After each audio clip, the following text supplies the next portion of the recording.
Student, I am reminded of a quote from a great philosopher who said, "No man can ever step on the same river twice, for it is not the same river and it is not the same man, as the river continues to flow and man continues to change as well." Student, this is great quotation. No man can ever step on the same river twice. What does it mean? Although we may look at this river and see that it looks, generally speaking, the same as it did the last time we stepped in it, it is, in fact, different. Water itself is always going to be different between any one moment and any other moment. It may flow from the same source, it may taste the same and look the same and be the same temperature, but it is different water than the water we touched the last time, because the water is always moving. The river is never the same, even if we perceive it as being the same. And the fish and other living organisms have moved, grown, eaten, or been eaten by the time you step back into the river again. No man is ever the same man. इस quotation का सिर्फ यही मतलब है कि after some time man is changed person. तो student, every single event every single event, every single circumstance, every single thing that happens in our life happens for a reason. Also, वो कहते हैं ना, we are not human beings having spiritual experience, rather we are spiritual beings having human experience. I remember concept of physics called stable equilibrium, and the concept says an object is known to be in stable equilibrium if that object is able to regain its original position after slightly being disturbed.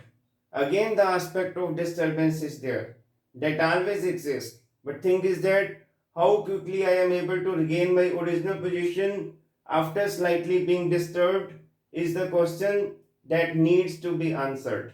And life is learning long process. Knowledge is infinity. The more you know, the more you realize, the lesser you know. वो IQ की definition ये होती है intelligent या ignorance quotient. हम अक्सर कहते हैं इंटेलिजेंट क्वोशेंट, इसको इग्नोरेंट क्वोशेंट भी कहते हैं. What you know divided by what you don't know. Knowledge is infinity. Knowledge is always unsaturated. It cannot be saturated. The more you know, the more you realize, the lesser you know. So process of learning is unending. Integration of knowledge with scientific temper. अब integration of knowledge with scientific temper. So student, I will like to tell that कि अगर वो कहते हैं हर चीज के पीछे कोई ना कोई लॉजिक होता है, हर चीज के पीछे कोई ना कोई कारण होता है, उस कारण का आगे फिर अपना कारण है. तो ये जो साइंस है ये कारणों के कारण है. और अगर आपको सही अर्थों में इस संसार को दुखों से ऊपर उठाना है तो आपको ज्ञान और विज्ञान को समाहित करना होगा. वो कहते हैं सर्वे भवन्तु सुखिना. अब सारे सभी सुखी रहे, वेदों में लिखा है. अब सबको सुखी कैसे करेंगे? सुखी करना कोई आसान काम है? उन्होंने तो कहा था सर्वे भवन्तु सुखिना, लेकिन यह स्टूडेंट ये विज्ञान के द्वारा हो सकता है. दुनिया के सभी लोग अपने जीवन को कैसे सुखी करें, कैसे सुखी हो, कैसे स्वस्थ हो, ये सारा काम विज्ञान कर सकती है. लेकिन एक बात जरूर कहूंगा, उसको आप गांठ बांध लो. हमारा गांठ बांधने का मतलब ये होता है संकल्प ले लो. ये विज्ञान का फायदा समाज को तभी होगा जब हमारा मन मस्तिष्क पवित्र होगा. तो हम विज्ञान का दुरुपयोग करेंगे तो समाज को बहुत नुकसान पहुंचा सकते हैं. तो कहने का मतलब cultivation of science requires purity of mind. Purity of mind is the necessary condition. So purity of mind is the necessary condition. और स्टूडेंट 21st सेंचुरी जो है that is century of mind. आने वाली जो साइंस है वो बहुत जबरदस्त होगी। लेकिन वो है ना ये कि अपने अभी बात कर रहे थे प्योरिटी ऑफ माइंड, और कहते हैं कि ज्ञान से विज्ञान बना और विज्ञान से प्रज्ञान बना। अब जो जमाना आने वाला है उसमें विज्ञान प्रज्ञान बन जाएगा, ज्ञान बना विज्ञान और विज्ञान बनेगा प्रज्ञान। अब प्रज्ञान का मतलब होता है विज्ञान के अति विशिष्ट कौशल, यानी infinite capabilities and highly specialised skills of science which become visible.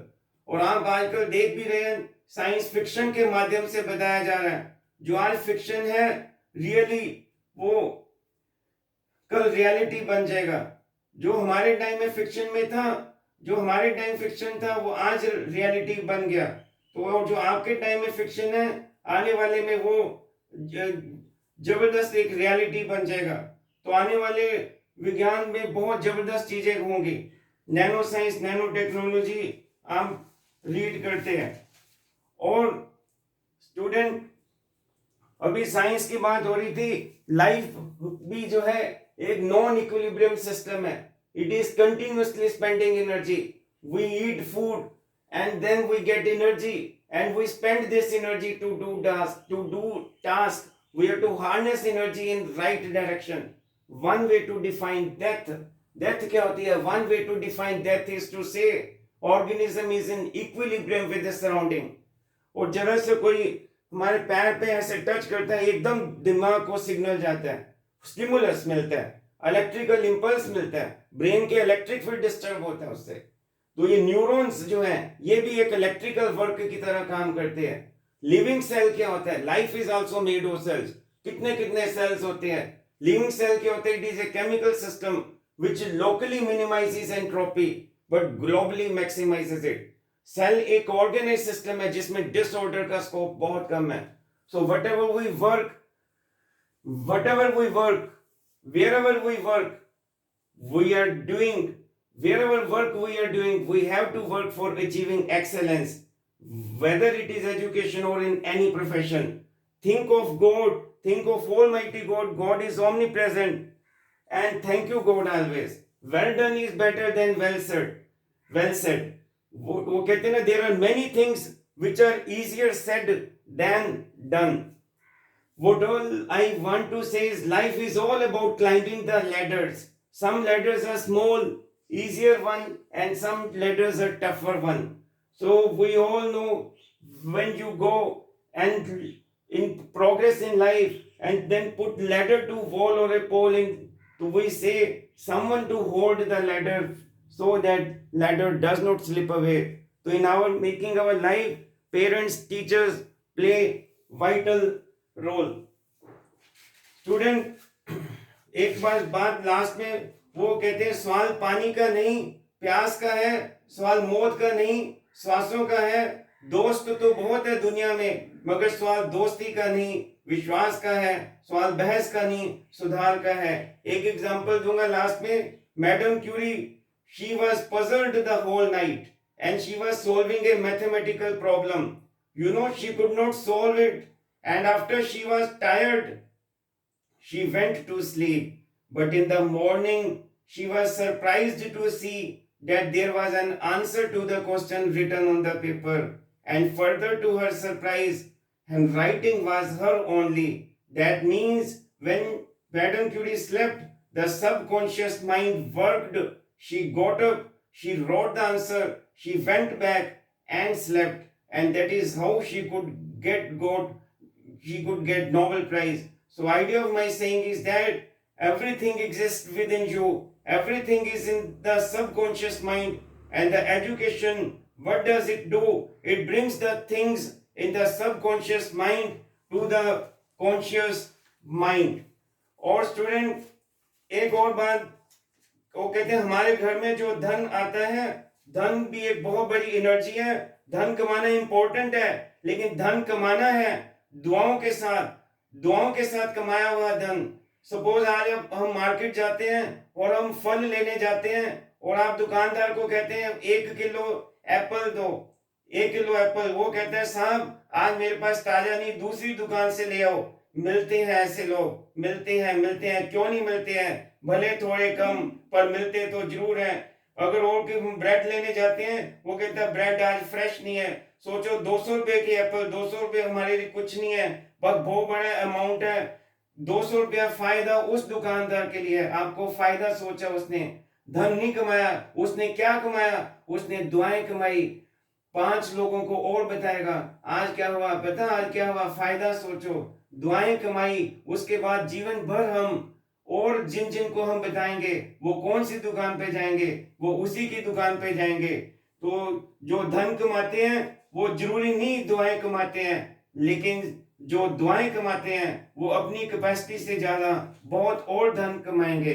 Last में मुझे इंपॉर्टेंट, मुझे ये चेक करना है कि अपने परिवार के लिए मैं जो कमा रहा हूं, सिर्फ धन से समान आएगा?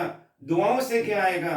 दुआओं से खुशी आएगी, दुआओं से प्यार आएगा, रिश्तों में विश्वास आएगा, शरीर को सेहत मिलेगी। धन से इलाज मिलता है, दुआओं से सेहत मिलती है।